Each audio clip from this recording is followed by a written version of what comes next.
So sight is a crucial sense because it allows us to understand the world around us even better than we do understanding through words. And not only do we understand the present through images, but we also understand the past. The legacy of paintings has enabled us to imagine what life was like in the Renaissance Europe, for example.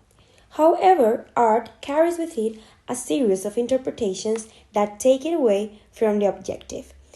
If the history of art is told and is studied by a privileged minority, the history told by paintings will be taught and interpreted in a way that favors the ruling classes, as we can see in the example of Frans Hals painting that appears in this reading. And this also leads to a potentially misinterpretation and mystification of our past.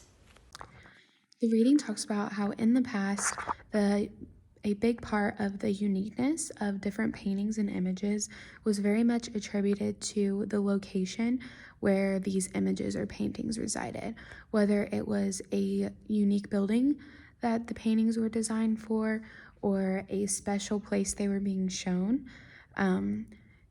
You had to associate the location with the painting or image, whereas now we can access whatever images we want, no matter where we are, which very much can lead to a different meaning being made of the painting, much as how we discussed in our presentation last week, how now that people have access to knowledge about their favorite media, the meaning can change because they can find out excess details that they could never find out before.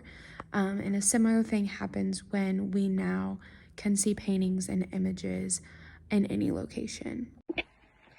Art has undergone changes in the way we make it and especially in the way we perceive it.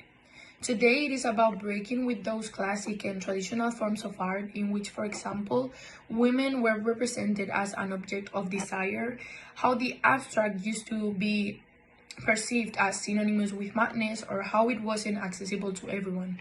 In the 21st century in which we live, much more importance is given to express our way of thinking and being, giving our own context as we perceive it, and leaving aside that censorship that in the past didn't allow art to be freer as it is now.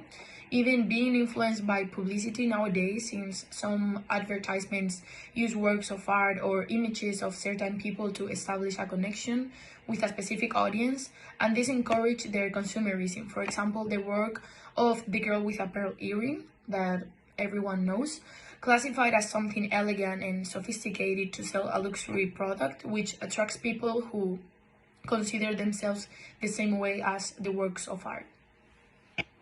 Okay, so reconnecting with what Martha said, talking about advertising, we could make a focus on the audience position, for example. Usually it is the audience, and I mean us, who pass the image, and actually the audience could seem to have dynamic characteristics, to be the active agent, and I mean traveling, walking, turning a page, looking away from the TV, turning off the TV, distracting. But as the text explicits, in the other sense, we could have a dual vision too. So despite this, we could have the impression that publicity images are continually passing us. Here, the audience is static, while the images are dynamic.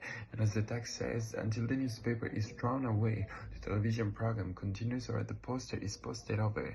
So on the first stand, the audience could be related to all these theories in which the public could make choices. For example, all the theories we have seen, or the audience-related factors. In the opposite direction, we can imagine a public submitted to the message.